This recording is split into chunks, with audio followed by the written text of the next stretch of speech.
Hey guys, how's it going? Welcome to another episode of Bebe Kumi. And today we're at Kome. We're sitting with the man himself. I think the guy that started like the evolution of bartending career. I wouldn't put it like that. Luuk Gerritsen. Luuk, how's it going? How's it been, man? Things are good, man. It's been busy. Breaking the set, I like that. No, things are good. It's been busy. Finally picking up. Finally getting some business back. Working crazy hours. Got some family over. My mom's here now, so chilling a little bit more than normal, but Loving it? loving it. That's nice, man. Yeah, of course. So, getting started. What we got here? You brought some stuff up. Hell yeah. So, knowing that this is a Fabian Cleopa powered podcast, I kind of want to overshadow Fabian a little bit with something else. Nah, I'm just kidding. Just grabbed a couple of things from the bar that I really enjoy drinking. Okay. This one's just recently got back in the island. It's called Borgu. It's a Surinamese rum. Oh, nice. Have some really good memories, especially about the 8-year-old. This 12-year-old rum is also very, very good. Okay, cool. And then Cardua is one of my favorite go-to single malt scotches. It's smooth, right? It's very smooth. Yeah. It's clean. It's light. It's fruity. Exactly. It's a good daytime drinker.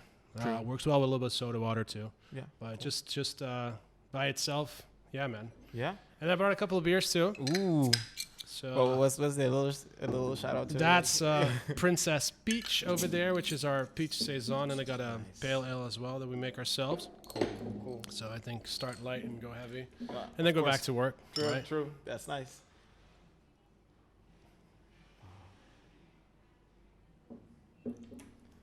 Prost. Cheers. Yeah, man.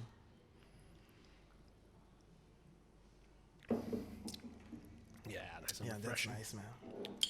On a hot day. Yeah, man. Jesus. Yeah. Yeah, it's fucking hot. So, let's get into it. How did you start with bartending? At what age did you start? I don't know if you started it's like 16 or something like that. No. I mean, the actual bartending thing came a little bit later, but I've worked in restaurant business for, let's say, I'm 35, quick math, about 21 years now. Okay. Started as an ice cream shop, just very simple, doing dishes, making some sandwiches, making some coffees. Yeah. That was back in Deventer, where I'm from. Okay. Talamini, shout out. They won best ice cream shop in Holland a bunch of times in a row. They got 3 or 4 different spots. Nice, man. That's kind of where I got started. The owner Pietro was one of the people that kind of shaped me as a restaurant person early in my career. He was very hands-on, which is also a style that I kind of emulate as a manager, and he's also just very, very passionate about the product and passionate about the business. I came back into the shop 15 years after I quit, and he still recognized me. That kind of thing. Nice. You know what I mean? Yeah. So that's where I started, and gradually moved myself up in that place, behind the counter, scooping ice creams and doing a little bit of management things, schedules and whatever. But obviously, it's an ice cream shop, so they're not really doing much during the winter time, especially in Holland, where there's actual seasons. I got a little restaurant gigs through the same guy. Okay. With a spot called El Popo. It's like a Mexican restaurant. Okay. Very thematic Mexican food. Very simple Like stuff. tacos, nachos. Yeah. Just very Americanized, Europeanized Mexican food. Yeah. It was good. I learned a lot really quick. That's also the first time I really started showing my interest in bartending, because we had a guy there who was doing all the flair. Okay. And pouring drinks and coconuts and that kind of bullshit, right? Grab all the chicks. No, that too, and the best tips too. So True. Yeah, I definitely started piquing my interest at that point, but it's not until later where the actual bartending thing came in play. Gotcha. After I went to college, I did my internship in the States. Oh, sorry. What type of college did you go to? Hotel management. Hotel management. Okay. International hotel management in Leeuwarden. Okay, nice. Education was fine. Didn't really do well in school. Yeah. Didn't really see how this would get me further in the business. Yeah. Okay. It's more like a management school instead of the actual restaurant things that I wanted to learn at that point. So I had 3 jobs on the side and working my ass off and trying to make some money. And my internship in the U.S. was where the actual bartending thing came in play a little bit more. I did some trainings before that, but wasn't really there yet. And then after a couple of months. It was supposed to be a all-round hospitality internship, and they're like, "Hey, you're the bartender now. You start tomorrow." Like they fire two dudes. Shit. They're like, "Hey, you're the bartender now. Here's 50 recipes. You start tomorrow. Good luck." Yeah. Where was this? This was in Boulder, the St. Julian Hotel. Okay. Like a 5-star hotel resort. Fuck, man. Super nice, 200 rooms. Very extensive cocktail menu. Obviously, as a European kid, 14 years ago, you don't see that shit in Holland or wherever. Yeah. Like, there's a couple of pockets where that kind of started at that point. Like Door 74, I think, just started around that point. In Europe, you mean? Yeah, Oh, okay, Door okay. 74 in Amsterdam, and there's like a couple of similar bars to that started around like 2010. Yeah. But it wasn't really, the cocktail culture wasn't really there yet. Got you. Because in the States, it's already booming. And yeah. No, I mean, the first cocktail revolution in the States was 1930s. Yeah. Before that, before the Prohibition. Yeah. Like, there were bar manuals and everything being done before that. Exactly. And then, like, early 90s is when it picked back up and people started using fresh products again. And that really kickstarted it. And it just took a little bit longer to get to Europe because Europeans are a little bit more held back with that. And then it took, like, longer than to get here. Oh, shit. Yeah. That's from the last 5, 6, 7 years. Exactly. But before that, everybody kind of did have their own cocktail culture. There's some classics here that I'd never heard of. Okay. I remember when I started at the Hilton and I saw the recipe book, and there's this drink called a Brown Lady with like Baileys and some other shit. And I had never heard of it. And I thought I was pretty well versed in my classics, but I had no clue. And they're like, yeah, it's a classic cocktail. It's been around forever. So everybody, like every culture has their own like start to cocktail menus, I guess. So yeah, that's pretty cool. And that's where it started. Oh, nice. So they put me behind the bar. Yeah, and you went from there. I went from there. But you like learned all the 50 classics in one day? Oh, no, fuck no. No. It's actually a good story, right? So one of my first weeks, one of the first drinks they ever asked me to make there was a guest who comes in and he's like, hey, you're the bartender? I'm like, yes, sir. Yeah, I'm the bartender, I guess. And he goes, can you make me a Ramos gin fizz? I'm like, all right, I've heard of a gin fizz. Like, I've seen this recipe. Pretty cool. Where's the fucking Ramos gin? So I spent a solid minute looking for the Ramos gin. No clue what the fuck that was. Go back to the other bartender who actually has some experience. And he's like, no, dude, that's the name of the drink. It's like egg white and cream and lime juice and whatever. And I'm like, oh, okay, cool. Well, so I asked the guy, like, hey, do you know how to make this drink? And not the guy, like the guest. Yeah. I'm like, I'm a rookie. Show me. Yeah, he's like, sure, you do this and this and this. And he like stepped me through the recipe. And then I learned that a lot of, especially American drinkers they're more advanced than most bartenders. Exactly. Like they literally know more about the drinks and the drinking culture than a lot of bartenders that I know now. It's crazy. But it's a thing that they like go in depth into only one type of spirit or something like that. So they can like, because ours. You mean the guest or the guest? Yeah. Because us less bartenders, we got to go like like more wide range of everything. So for them, it's like easy, like they go in depth. Oh, for sure. Yeah. No, they totally, like, if you like bourbon, you're going to look into bourbon drinks more. Exactly. Obviously, yeah. And that makes it a little easier. Like, there's people that have never stepped foot in a professional bar, and they know a ton of, like, tequila classics that bartenders that we work with every day have no idea about. And I've learned in different spots where I worked, I've learned a bunch of different classics because you work with people that have different experiences. Exactly. Yeah. So that's what makes it really cool. Yeah. But after the 5-star restaurant, a 5-star hotel, where all did you work at in the States, or did you stay there? No, I just stayed there. I was an internship for a year. I was supposed to fly back in April 2010. Yeah. Then that volcano in Iceland with the difficult name erupted. Yeah, exactly. Yeah. And I was already flying over Chicago, and at that point my flight got returned. So I flew 2 hours to get back to where I came from. And landed at 4 a.m, had no clue what the fuck to do. Called my roommate. I'm like, hey, can I stay with you for like 2 more weeks? And he was cool with it. Like, he didn't have a new rentee yet, so we took care of it. It was fine. It's just really weird. But yeah, so I was in the US for a year and 2 weeks. Okay. Nice. So last week you were talking to me that you met like one of my idols, actually, Bar High Five. How did that? Sun, how did that go down, man? How did you like get into that like crowd? Right. I mean, there's different ways. A lot of those pros, they travel the world and they give master classes and cocktail trainings and stuff like that. I had a 3-on-1 cocktail training by Beach Bum Barry, Jeff Barry. Really cool because nobody signed up for it. I still don't know why. Like that guy's a legend in the tiki business. He knows more about rum than some rum producers. And it was me, Timo Janse, and one more person. Yeah. And I mean, Timo in his own right owns 2 bars in Holland now, worked for Door 74 for 9 years.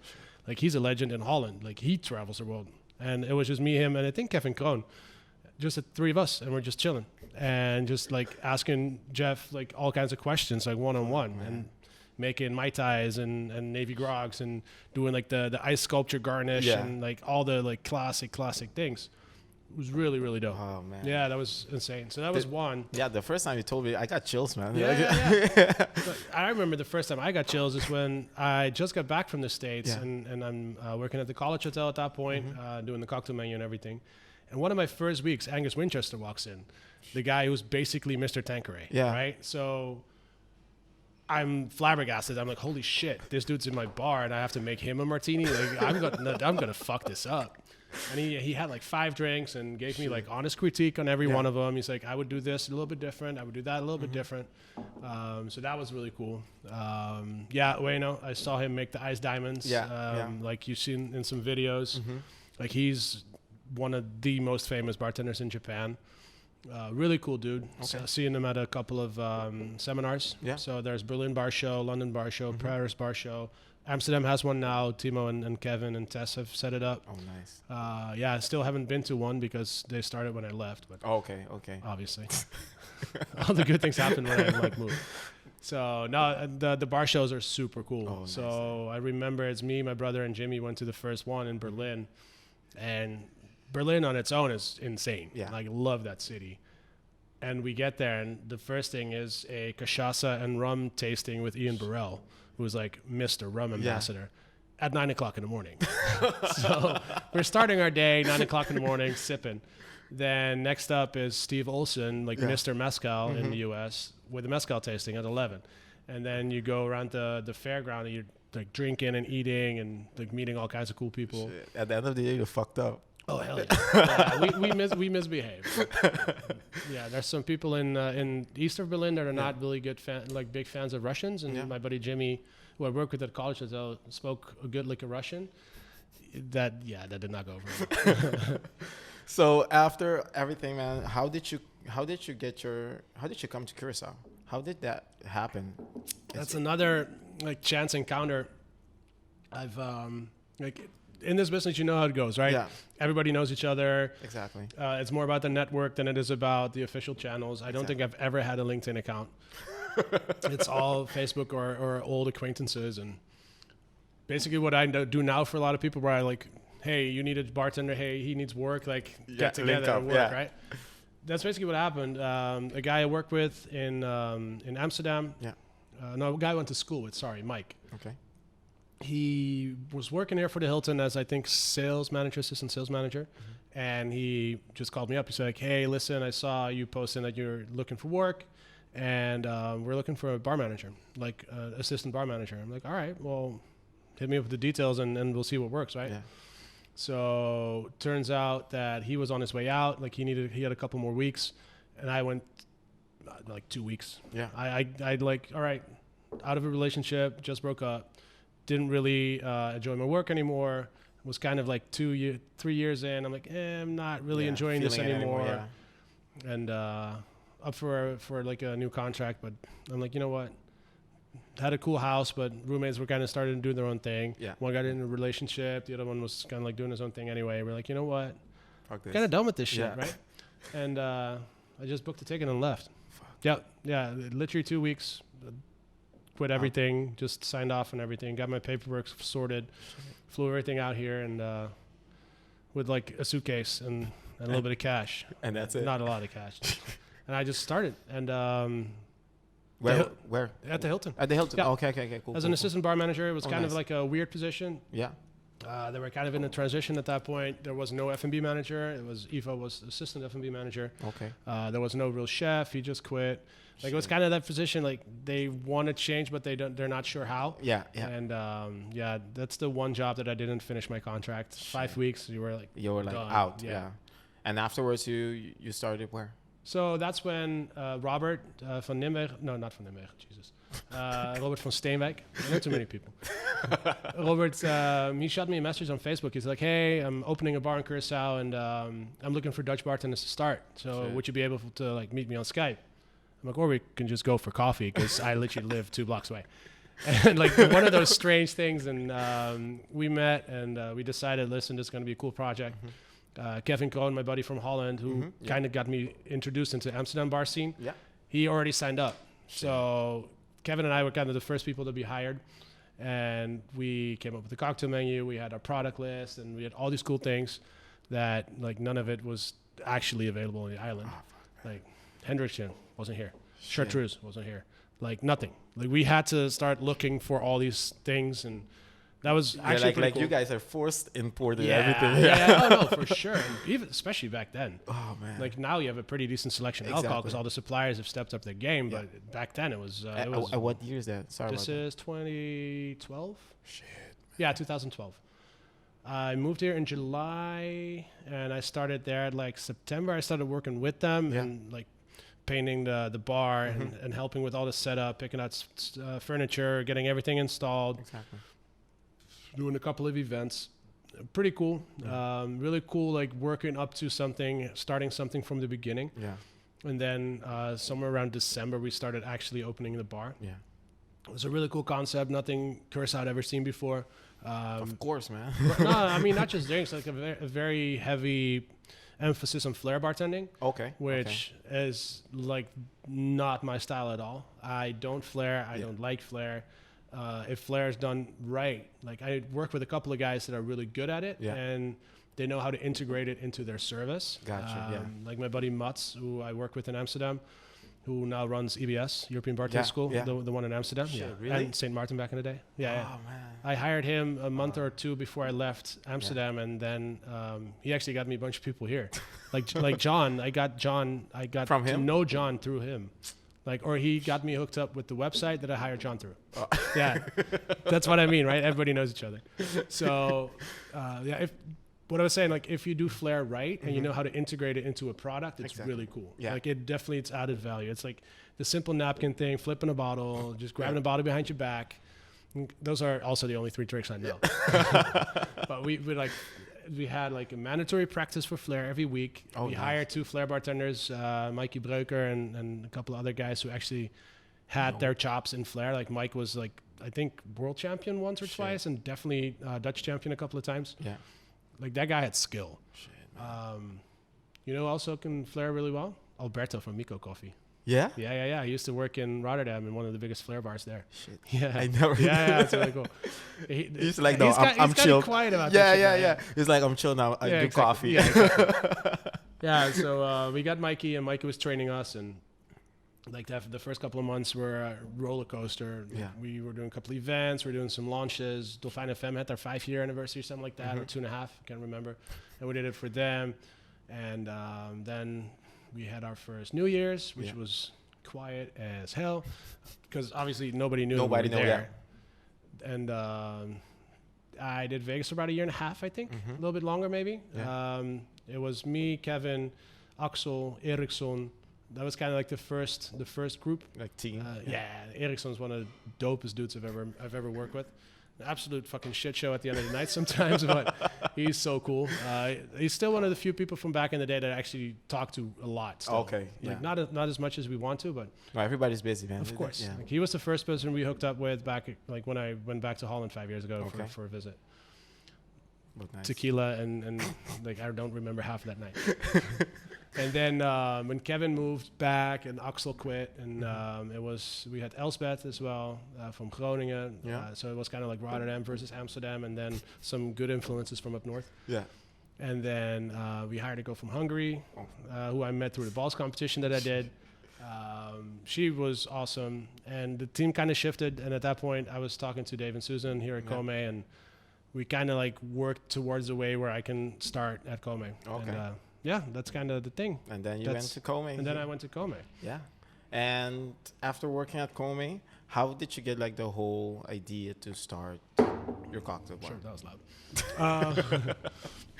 Well, the funny thing is that it wasn't really my idea. Like, obviously, every bartender has the dream of owning his own bar and not having to listen to bosses and whatever, right?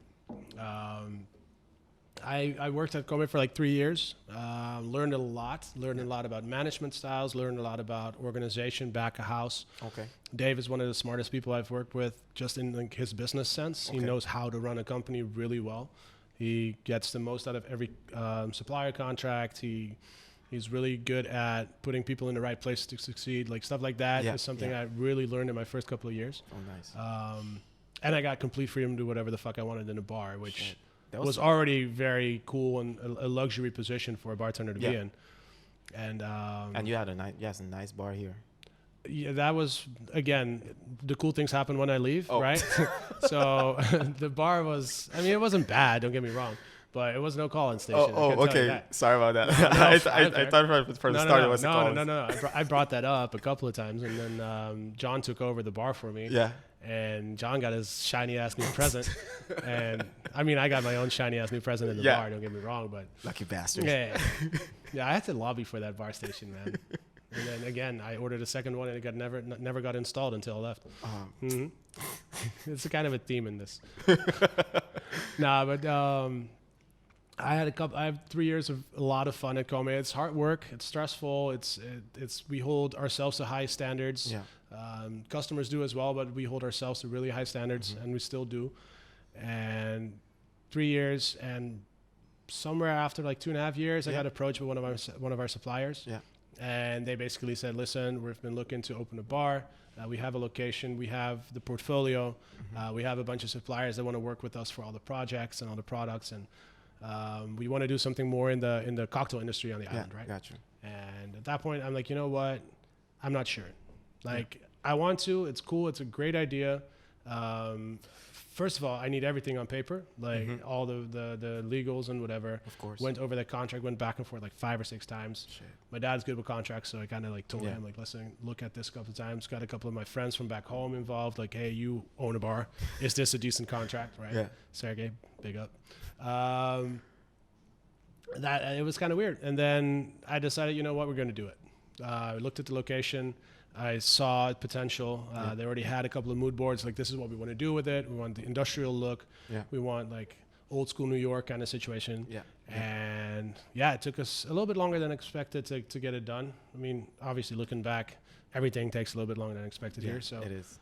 I quit, I think in like August. No, I think I quit in August, and then we didn't open till late November, something like that. Can't remember. Something October, November.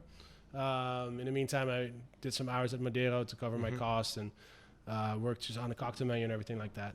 And that's how it started, man. And you were alone in the bar? No, absolutely not.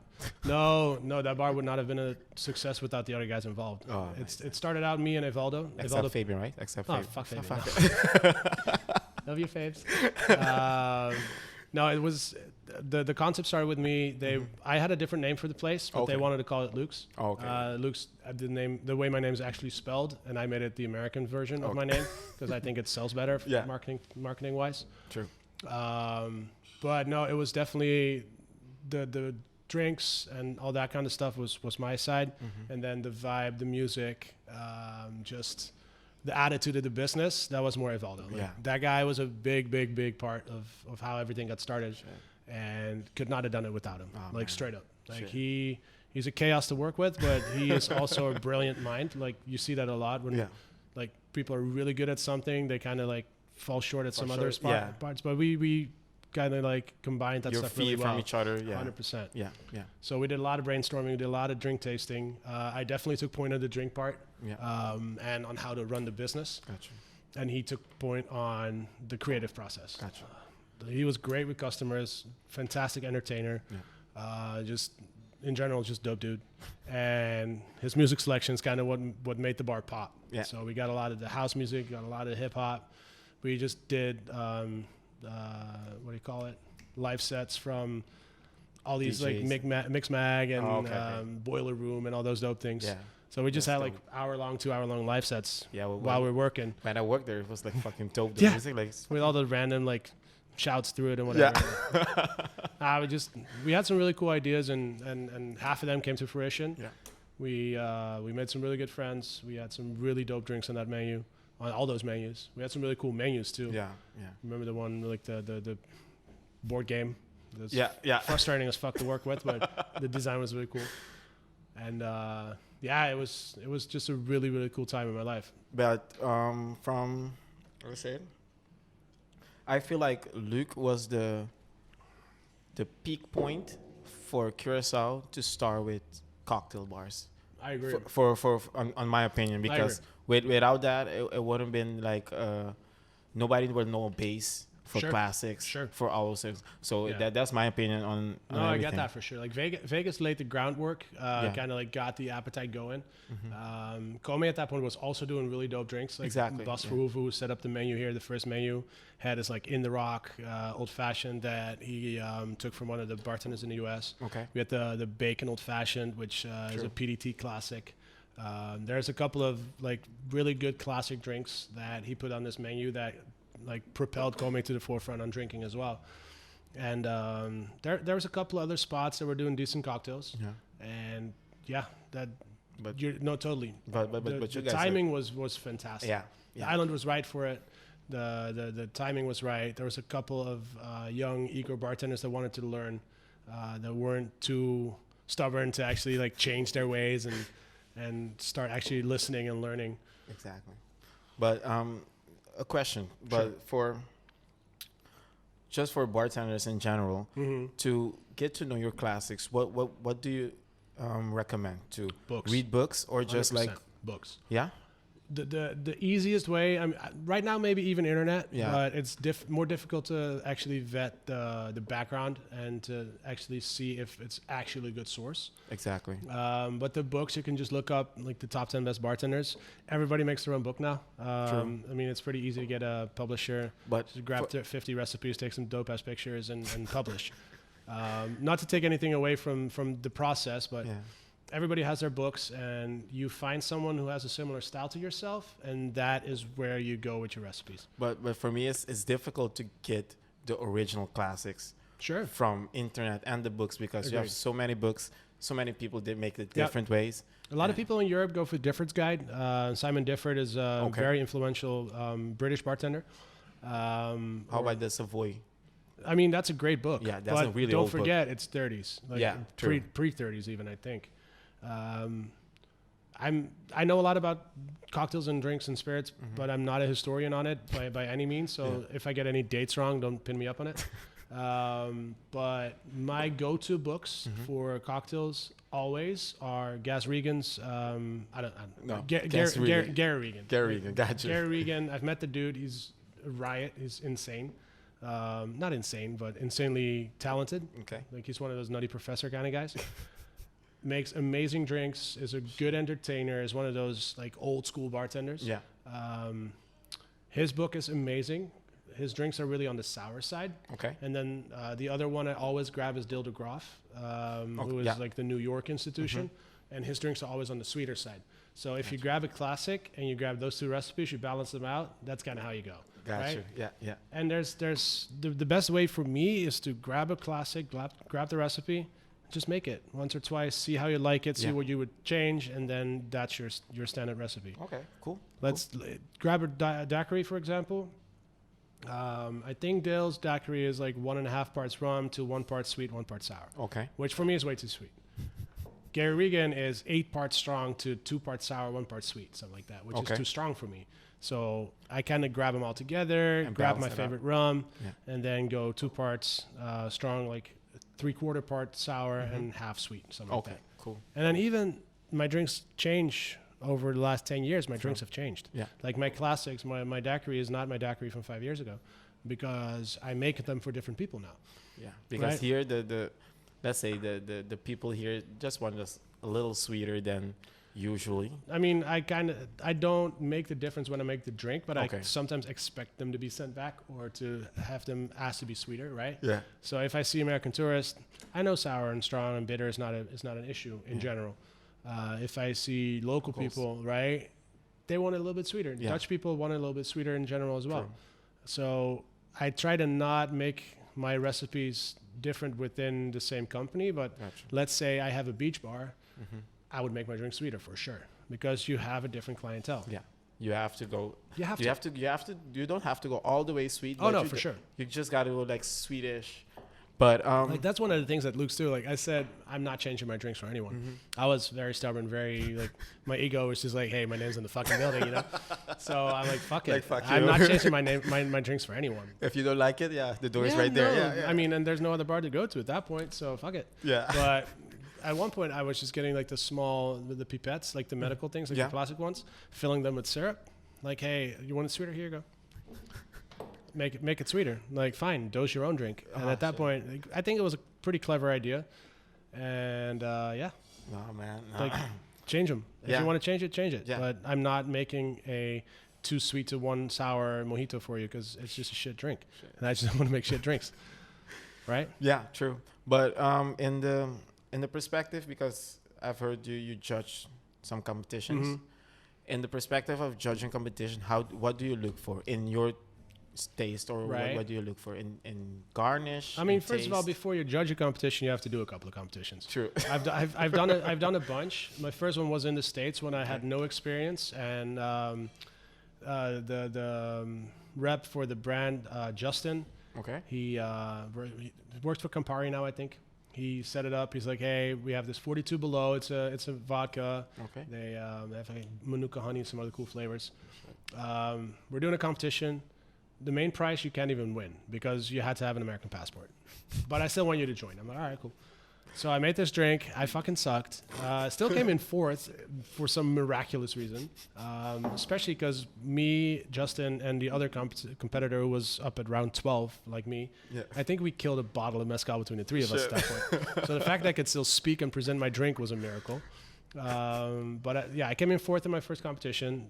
And at that point, I'm like, okay, maybe I can do something with this, right? And then there was this bar called the Bitter Bar. Which is really cool, like back alley entrance and kind of like semi-speakeasy. Yeah. After 9 o'clock, the restaurant part closed, and you can only get into the back door. And some really cool people who work there. James Lee, who is one of the more influential people in the Colorado bartender scene, and some other people there that in the local scene are just huge. Yeah. And they set it all up, and that's like the first competition. That was also the only one I did in the U.S. Then back in Holland, College Hotel, I did a few. I won one, which was the non-alcoholic cocktail competition. I still don't know why I won that. But Shake It, also done by Timo and Tess, I think. No, Tess won the year before, so she was a judge. Yeah. I think if you do a couple, you win 1 or 2, then you can actually start judging, right? Gotcha. So John, it's your next turn. You're the judge next time.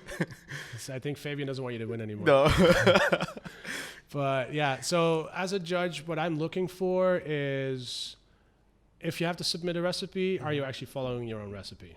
Right, that's a big thing. Yeah. I've missed an ingredient once or twice before, and if you talk your way through it and nobody notices, awesome. You're good. But if you have the recipe sheet in front of you and like, where's your vermouth? Right. Or as someone in a Zacapa competition forgot his Zacapa, that was that's a little trouble. His old fashioned was like half an ounce. I world class one of these many times in Amsterdam. Did you ever do did you ever go to world class? Do you wanted to compete in world class? I've done world class 3 times. Shit. Never made it past the second round. Oh man. I've done some really dope drinks, but at that point my presentation just wasn't there. And I was going up against really, really good bartenders too. Like the bartender scene in Amsterdam, Rotterdam at that point, and some guys from Utrecht and Nijmegen. The level was really high. People that have won their international shit, like Boudewijn Mesrits, who's done the Bacardi competition where he won. Tess was competing a couple of times. Like, there's people you're going up against where you're like, I have no business with these people yet. Like, I'm not. I'm not at that level. Yeah. But yeah, to do it, to enjoy it, to put yourself through the steps of actually having to do a competition and then having to think about your drink a little bit more than you do for a menu sometimes. Yeah. Like, that is just huge, and like they're more critical there by 1,000 times than they are here. And the pressure is just... The pressure is high. You have judges that are international and well-known bartenders, either local or international. And, yeah, it's just crazy. So, yeah, World Class I've done a couple of times. The only time I actually made it to the finals when I was invited as a guest. When my buddy Kevin Kroon, was he was competing. And I actually made it to, like, the final round, I think. I think he made it, like, 10th or 9th or something like that. Shit. And Dries Botti came in 4th. Yeah, that was dope. Miami, they rented out an entire hotel just for the competition. Really? Yeah, and not a cheap roadside motel either. It's the one hotel. Rooms are normally like $400 a night. Well, Fabian, when are we renting a hotel? So, that was actually, UDC invited me to come visit. Nice. It was me and the guys from Roma in Aruba. And we just went, and I cheered on my buddy and met a bunch of friends that I knew from Holland. So me, Sergey, Rob, we all just went, and we just went crazy. Shit. Yep. Yeah, it was a good time. So So your actual question. Yeah. What do you look for? In, what you look for? Yeah, I have too many stories. So yeah. What do you look for? It's definitely, do you follow your own recipe? Gotcha. So have you thought about it? Have you practiced it? And do you know how to put it into the actual product? Yeah. How are your techniques? Like, if you're nervous and you shake a little bit, I'm not gonna dock you any points for that. But if half your drink ends up next to your shaker glass, maybe. Right? Do you work cleanly? Do you clean up your shit after you're done? Just as a manager, how I treat my bartenders, like, are you actually like cleaning up your own mess when you make a drink? Clean as you go. Clean as you go. Yeah, exactly. Like, don't leave dirty shakers out. Exactly. Like, don't need to throw it in the sink. Like, just clean it. It's just as fast to just clean it right away. True. That is definitely an important thing. And obviously, like, how does it taste? Yeah. And not, do I like it? Like, it's not like, do I like this drink? That might be the deciding factor. But, like, do I understand why this drink is made the way it is? Gotcha. Do I understand why they took these flavors, like this spice and this fruit and this spirit? Like, do the flavors work together? Yeah. I remember Fabian doing an avocado drink for, I think it was vodka, avocado, some other shit. And I'm like, what the fuck? But it was really good. Like, it worked. It was like avocado. I think it was like a black pepper garnish or something. Shit. It was judged at the Hilton for his local competition. Oh, okay. I think it was the Curacao Best Bartender. Oh, yeah, the Chata one? The Chata Cool. one. I'm like, why the fuck would you put cucumber avocado? I think it was cucumber and avocado. I'm like, this is never going to work. But it was actually really good. And at that point, I'm like, okay.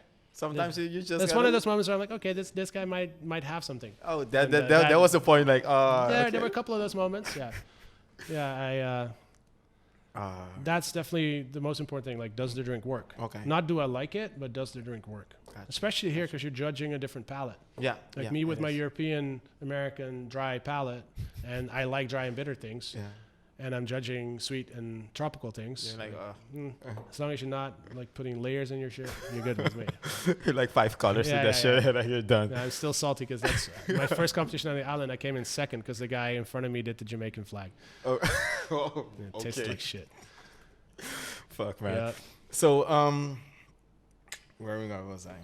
So, if you have anything like to say to like bartenders in general on the island. Right. What is your biggest like concern for the island to grow, to become better? I mean, in the bartending industry. Better. Obviously, I come in from a different background, a different culture, a different experience, and I don't want to tell people how to do their job, even though sometimes that's my actual job to tell you how to do your job.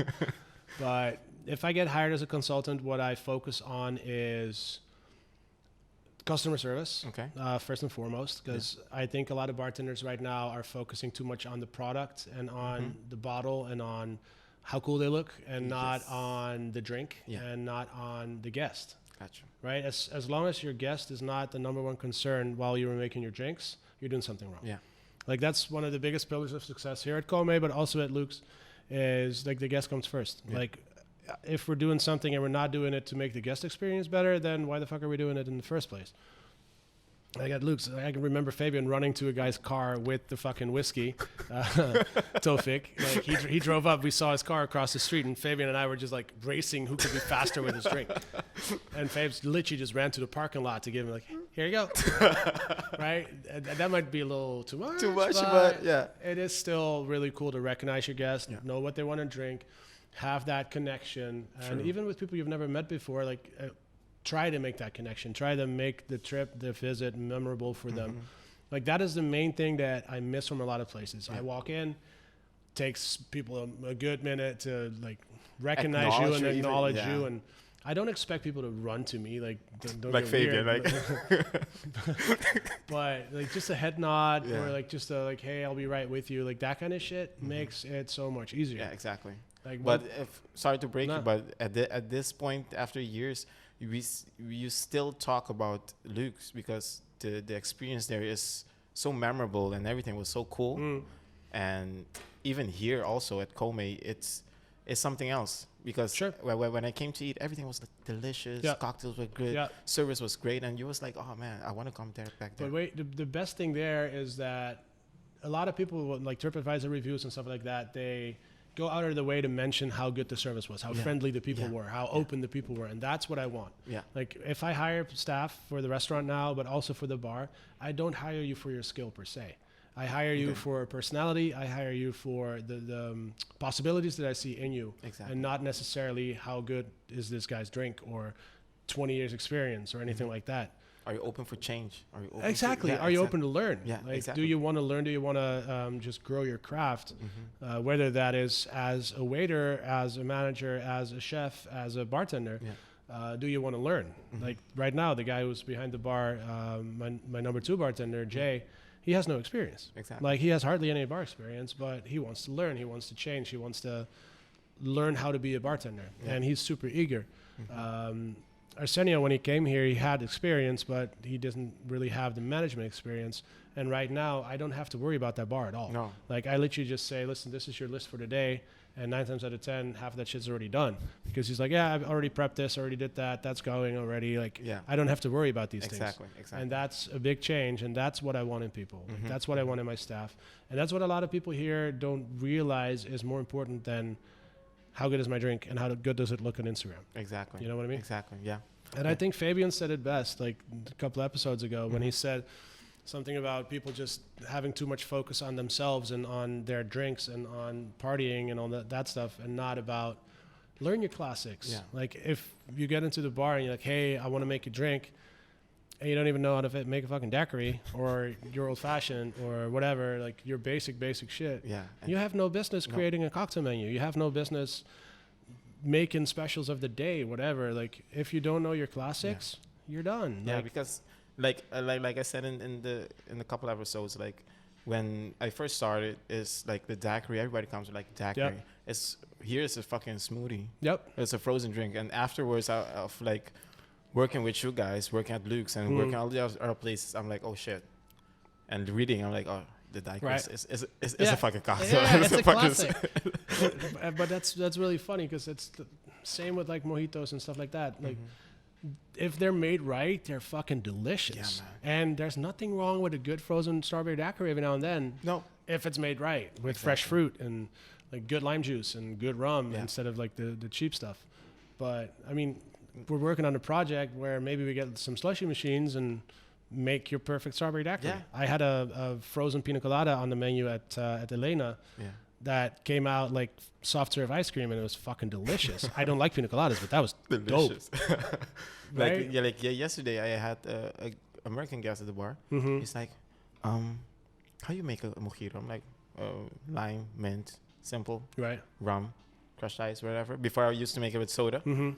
And he's like, is it supposed to taste like licorice? I'm like, where did you get licorice?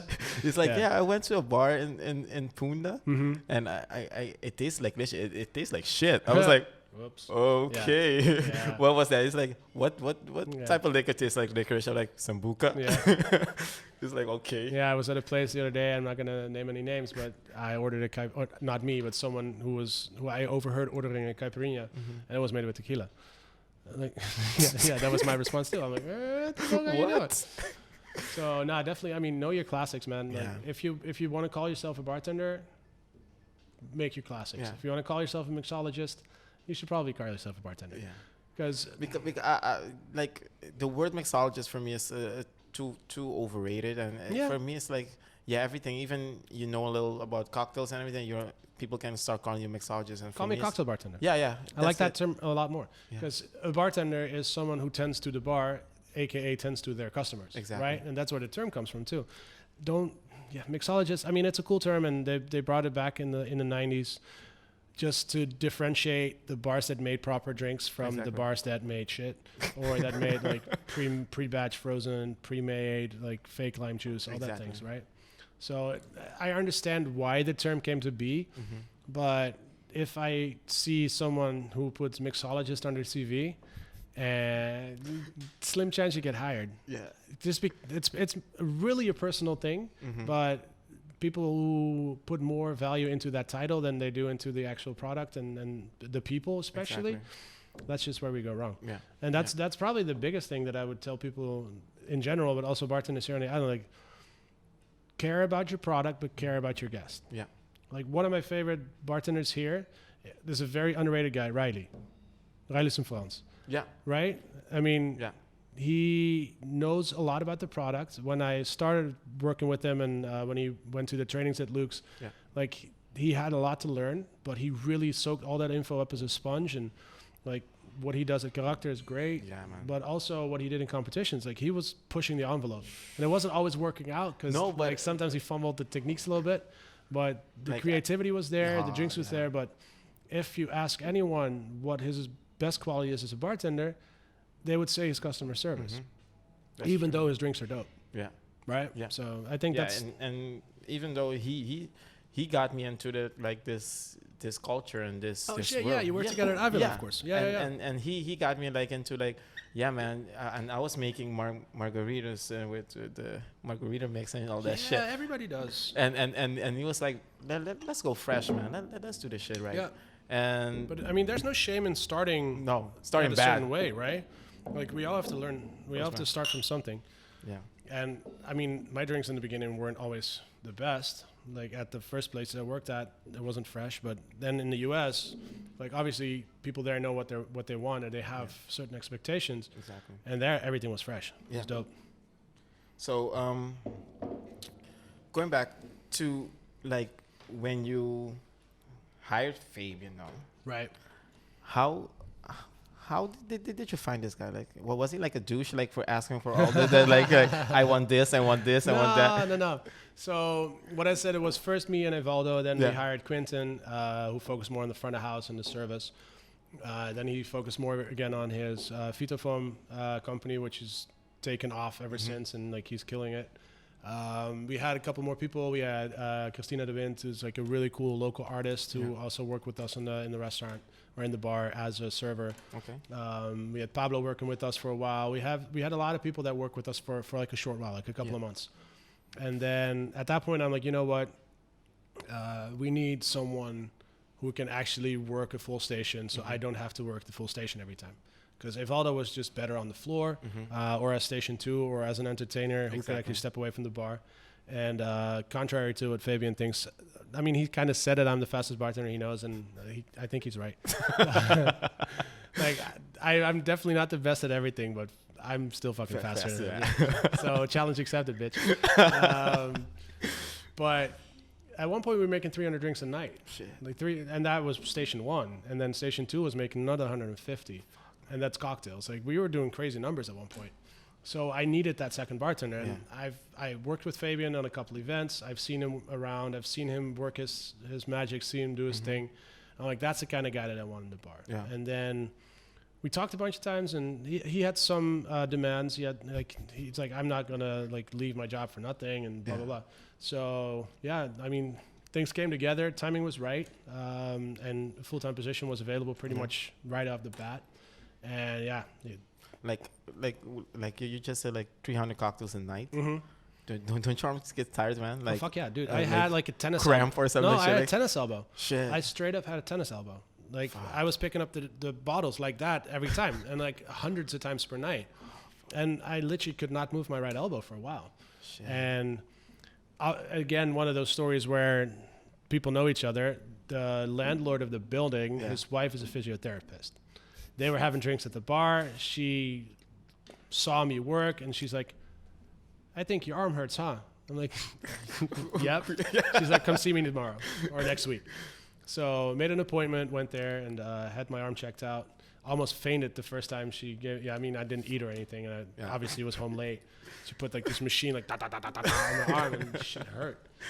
Fuck, man. She got that figured out in like a couple of months, and I've been going to her ever since for anything that ails me, which is dope. But that's insane, man. Yeah. So no, 300 drinks a night. Like on Fridays. Yeah. I mean, like on a punch, it's even more, right? So punch, we kind of limited the menu a little bit more. Okay. Even though a lot of people were drinking cocktails, it wasn't predominantly cocktails. We did a lot of mixers. We did a lot of whiskey sodas, rum sodas, whatever. A lot of shots. More beers and wines. Yeah. Like, punch was more balanced, which was good because the volume was just overwhelming at that point. And that was also the first couple of times that Fabian worked with us. And we had this great idea. Like, I think the owner actually came up with it. We're like, why don't we just do an outside bar, take some pressure off the main bar, and just do 2 or 3 cocktails in the outside bar. And that was shit. The outside bar did no drinks at all. He was pissed. He might have sold like a couple $100 worth of shit. And everybody wanted cocktails, and everyone main bar because that's where the action happens. And it makes sense. And you were the center of attention too. Let's say that. And not just that, like the other guys in the bar too, but people want the show. Yeah, people want to see how it's busy and bustling, and it's like eating at the chef's table. Everything. People just want to see the action and the music, because you're in between the bartender and the DJ at that point. So that was also, by the way, a big part of how Luke's became a success is the parties with Rodrigo, DJ 7, and Cash and Selvin and dude, all the fucking crazy DJs, Maria, you name them, like. And Troy iced them. If they played bachata, you got ice in their face. That was fun. So a crazy story behind the bar. What's the craziest shit that ever happened behind the bar?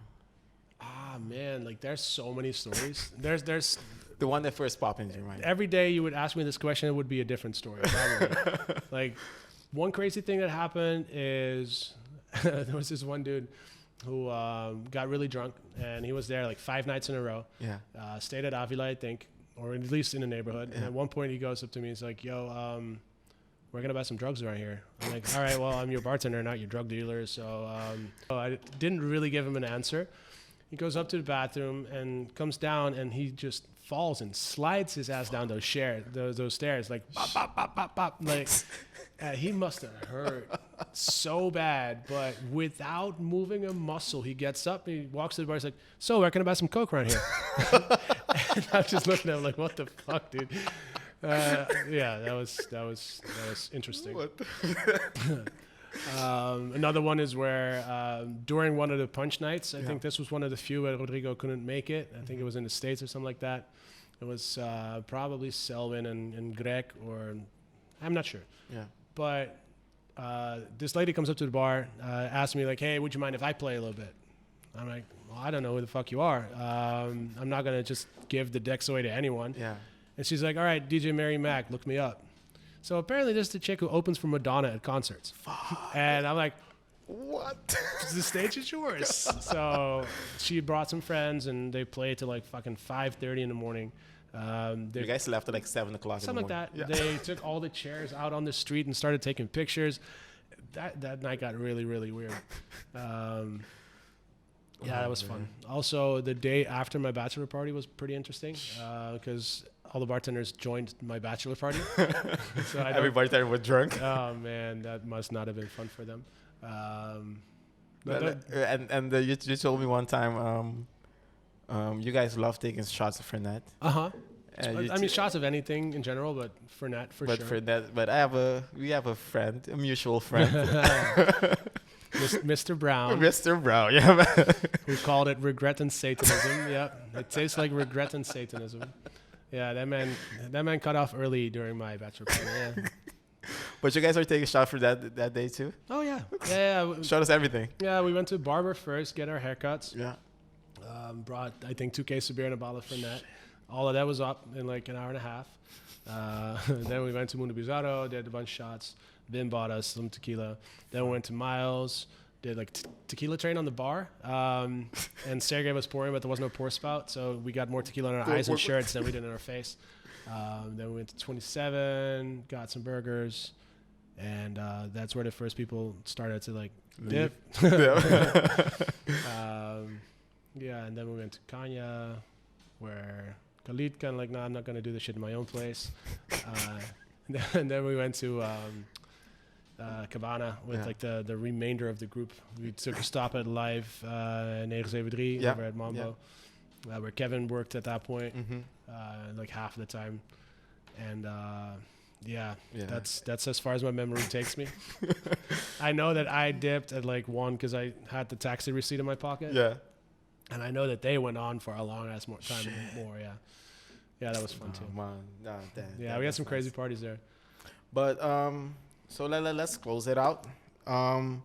For what do you see yourself like doing? Because right now you're not as much in the bar. Mm-hmm. Do you miss it? Do you miss? Of course. Do you miss? Yeah. So some of the best times was in the bar with guys like Fabian and Kevin, who I just briefly mentioned. Yeah. Like Kevin was a big thing in the bar too. Like he came in like his first day, we're out of limes. Like no more limes on the island. Sure. Yeah. Venezuela closed the borders. There were no limes. So we drove around for like 4 hours. Kevin and I actually started doing some consultancy together, and like, he became a big part of what I did in the bar world here. Exactly. During Luuk's and after. And I mean, after we had to close Luuk's because Fabian was leaving. Me and him actually opened a restaurant for a Canadian couple on Mambo. Yeah. And we did the same thing. We set up a dope-ass bar outside, a good bar inside, some cool food. And then... so, yeah, man, the bar, you guys set it up so nicely. Collins Bar, Collins Station, everything. Yep. And right now it's just like juices in there. Sure. Yep. Hey, that's what it is, man. Like... Yeah. That's the thing with consultancy too. Yeah. The first couple of months, I keep going back and setting it up and saying, "Listen, if I put my name on this, I want this. I want this. I want this. Fresh juice has to be like that's a one thing. But for the rest, like if they pay, at that point, like it kind of hurts my pride every now and then where I put a project in and put a lot of time and effort into it, and then they don't do what I want to do. But at a certain point, you also have to respect the fact that it's their business, and if they want to run it that way, fine, they can run it that way. And I'm not going to tell them how to do it. True. But yeah, I mean, that was a cool project too, but like a lot of things just didn't go the way that we wanted it to go, that they wanted it to go. Exactly. And Mambo might just not have been the right location for that project. Yeah. Like I think if you had that here in Punda, it would have been better. Yeah. Because I mean, this is a location where cool restaurants can happen. Like Kome has been here for 9 years now, almost. Yeah. And Kome has been a big part of my life. Yeah. And I take some time behind the bar. I help with the projects. The menu is still mostly my project, but Arsenio has a lot of say in it too. Yeah. Not as much as I want him to, but I just keep coming up with shit, and then I'm just your mind just keep on coming with it. Yeah. Like a lot of recycling, a lot of like secondhand use products. Like I have a drink on the menu now with pineapple skin syrup. So we have the pineapple skins. I boil them, blend them down, use that instead of pineapple juice. Yeah. Really cool. Like everything gets a second and a third life. Exactly. If we use vanilla beans, they go into vanilla rum, or they go into like vanilla sugar, or the skins of everything get used both in the kitchen and the bar. We try to just toss as little as possible, which is also something that I would urge a lot of bartenders here to start doing. Work with. Like, if you need a cucumber syrup and you got a passion fruit drink on the menu, boil your passion fruit skins. They taste like cucumber. Shit's weird. Like I tried that. I didn't realize that till like a month ago. And Sam was like, try this. It tastes like cucumber. Yeah. Okay. Yeah, it is like, really strange. What? Right? Yeah. So that way, just by tasting everything, or at least everything that is edible, you get away with a lot of shit. And it's cost controlled, which is awesome. It's a free product. Second, you're not throwing away a lot, and especially on an island like this where waste management is a thing. Yeah. And everything's most expensive. And everything's fucking expensive. Yeah. You want to take care of that stuff as much as possible. If you get that second use out of it. But yeah, of course I want to step behind the bar a little bit more. But right now, I mean, we're running a restaurant. We got 25 staff. We have 10 services a week. Last week we did like, I want to say probably like 500 guests, 600 guests last week. I mean, you were there Saturday. It was fucking nuts. And every day was like that last week. So because we have the Bandera also. Yeah, and the tourists are coming back, and there's more Americans, there's more Dutch, there's Germans and Scandinavians, and like the tourism is really popping right now. And dude, we needed it. Yeah. Not just as a business, but as an island. Like it was getting very bleak for a moment. It was drying out there. Yeah, man. And everybody was getting frustrated. Yeah, I get it, man. So business is closing. Bartenders looking for work. Cooks looking for work. Not being able to get any staff from Holland because they're just making a money hand over fist over there. Exactly. Same in the U.S. Like we were steadily getting staff from Europe and from the U.S., but right now people are just their demands are just too high. Like we cannot afford it. Really? Yeah, it's very simple. Like a friend of mine, she just went to Holland and she was talking to her ex, I think it was, and €3,500 for a line cook or like a sous chef, and he only works 40 hours a week. Bro, yeah, sign me up.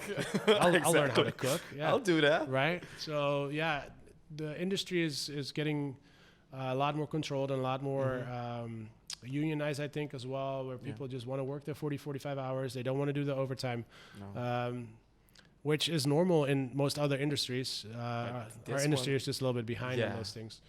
But the changes are coming, and I think it's a good thing. But the thing is, like you said, in our industry, working overtime is normal in my perspective. It's normalized, yeah. Normalized, yeah. Let's say that, yeah. It shouldn't be normal. Okay.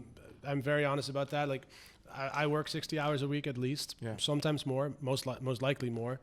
But the owners who I work for and with closely are also here all the time. Like, if they were the kind of people that would just sit at home and say, listen, you work 70 hours, I wouldn't fucking do it. Yeah. But the fact that they're here and they're leading by example and they're actually working on a bunch of projects to make the business better and to keep it growing and to get it out of a year and a half of COVID recession, that makes the motivation there for me to actually do more, right? And that goes for our sous chefs the same. They work their asses off as well. Like they work crazy, crazy hours. When one of them was on vacation, the other one works 8, 9 a.m. to close 5 days a week. Yeah, it's crazy. And on their feet too. Like, I mean, I'm here, but I sit in my office quite a bit doing like all the paperwork prep stuff and the paperwork and menus and ordering, whatever. But at least I'm sitting. Yeah. If I had to fucking stand on my feet for 15 hours a day, I'd your back, man. Nuts. Man. My back's already hurting from sitting, bro. So it's like hats off to them. It's crazy. But that's the industry, man. Yeah. Like it's normalized. It has been normalized for a long time, especially in the U.S., but it's starting in Holland as well. And people are kind of finding back to it, and we're going to a world where restaurant people are working 4 days a week. There's a lot of places in Northern Europe. There's a lot of places in the U.S. that are going back to a 4-day work week, and then either only open for 4 days or just have more people on staff. Yeah. And it's healthier for your physique. It's healthier mentally. Like there's a lot of benefits to it. Because working all those working all those hours and everything, it works. It starts to drain you. You start to 100%. And my mindset has changed a lot ever since I became a father, right? Okay, I mean, you can probably say the same for yourself. Yeah. Like I still work those hours, but I try to work around it as much as possible so I get to spend more time with the family. Sundays and Mondays off are great. I brew on Monday mornings, but I drop the kid off at school, brew and pick her up and then spend time with her. Like before she went to school, like I had all the mornings. Like the timing was kind of right. And right now I'm missing a lot, and it's rough sometimes. Like because it's for me also. I'm getting out I'm getting out of the hotel business because it's not a consistent day off. Sure. Because I don't know when I'm off the next Yeah. week. I don't know when. No, I get that for sure. And sometimes you need a consistency, just a little, Yeah. to get like, if I know I'm Sunday and Monday off, Sure. you can spend like Sunday and Yeah. Monday with her, you know? Yeah, 100%. That- I've that's been the in the thing. luxury position where everywhere I've worked in the last 9 years, but also in Holland, I hardly ever worked on Sundays. Yeah. And Monday has just always been that thrown in day off where most restaurants and bars are closed. Exactly. Yeah. But yeah, and that's also a reason I stopped hotels. That and the hierarchy of having to go over 3 or 4 levels to get shit done. Exactly. Here, it's just like, hey, we want to change this. Cool, we'll change it. Exactly. Right? I And love that. You gotta talk to so much people to just get one thing. Like, Yeah. I need fresh lime juice. No. And then you go like, Yeah, I need exactly. fresh. Yeah. I need to order this. Where's your empty bottle? I broke it. Sucks to be you. Yeah, exactly. You have to fill out these 16 forms. Fuck that, man. Like, just get shit done. It's crazy. It's crazy how we in that business, it's supposed to be like that. I agree. It's crazy. And that just makes it harder to be successful, and that makes it harder to change, and it makes it harder to adapt to your customers' needs, all those things. Grow. Yeah, man. And grow. It took me like years to just get to the like bar supervisor Sure. position. It's insane. You know what? Back to a question you asked me a while ago. Like, what would you change? Stop putting all the value in titles. Like, that's the thing. Like, obviously, it comes with a salary bump, which everybody wants. Yeah. But titles are only so much. Like, I much rather have someone who is bartender or maybe head bartender Yeah. and has a couple years in that and actually knows how to fucking do his job than someone who's just worked his way through and got all the titles. And at one point I was working at Papagayo and they had a beach chair supervisor that was, you know what they did? Collect the money for the fucking beach chairs. How the fuck are you a supervisor? Like, my 6-year-old can do the job. Exactly. Like, that is not a supervisor title. Put it in a fanny pack and then walk away. And then thinks she can buy a fucking doll with 3 guilders. But come on, man, that's not a title. Nothing, Like, stop putting value into titles and just do the fucking work. Yeah, and one thing that I wanted to add to your answers was like, people want to grow so fast. Right. And I've been working, let's say I worked for 10 guilders an hour for about 4 or 5 years. Yeah. And people just like, no, I want like more money to do like less. And I was 100%. like, man, I work like 2 to 3 jobs just to get by. Yeah. And you learn a fuck ton doing it. exactly. And it makes you a better person, a better employee, a better professional. Exactly. Right? Yeah. I mean, I can speak for the owners here. I can speak for all the people I've worked with that are in a position of success now. Those are not people that just demanded their way through life. They just worked for that shit. Yeah. Like, I've worked 3 jobs while I was in college just so I can drink a lot, right? I mean, it's not like I did all the right things with my money. I'm still not doing that. We all didn't. Man. But yeah, put in the work. Put in the work and it'll get back to you at one point. Like, that's so much more important. True. And we talked about Luuk's a lot, but Kome has actually been a place where I learned so much more about how I want to run a business, how a business can be run. Exactly. But also how you can actually make a proper connection with your customer and with your guest. And there's people that have been coming here for 9 years. Yeah, I know. Since day one. There's people that come here 3-4 times a week for lunch, for dinner. Brunch. Yeah. Every week, in and out. And it's that consistency that is just so fucking important. Yeah. No, but nice, man. So, Luuk, my man, it's been... We talked for a while. Yeah, I think we got to like half the questions you sent me, right? Yeah. I think that set us up for a sequel, right? Yeah, I think so, yeah.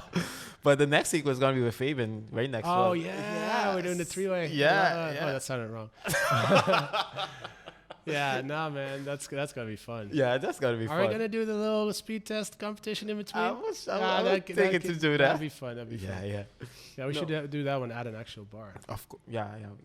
We got to fix it. Maybe we can use this one. I mean, maybe on a day off. Yeah, maybe. I don't have many of that.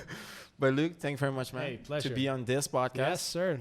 You were like one of the first one that was on my list. So like, I have to have Luuk on this shit because I have to have some questions because, you know. Right. And the funny thing is, like, I was putting it off in the beginning because my buddy Marlo also does this podcast. And I'm like, I already promised him, and I kind of want him to be the first, and then... No, like, I'm doing a lot of shit with him for his podcast now. Yeah. Cool project that we're working on. But Yeah, I mean, from your first episode to the last couple that I saw, you've grown a lot within a couple of episodes. It's really cool to see. Thank you. It went from you're just talking for 20 minutes to actually like having proper conversations, and the flow is better, the editing is good. So that's been fun, man. I did my best, with the editing, with everything, Yeah. I like doing Maybe shit edit my out own. some of the swear words. Yeah, yeah. I like doing my shit on my own too. Yeah, learn of on my course. own. So Yeah, man. No, cool. No, man. Thank you very much for being on this anytime, brother. podcast. And we'll be pending for the sequel Hell yeah. and then for the competition because it's That's gonna be the fun. it's gonna be fun. Thank you very much, man. Thank you. Peace. Back to work. Yeah. All right. See you guys. Thank you very much for being on this episode of Bebe Kumi. See you guys next time. Deuces. Later. Later.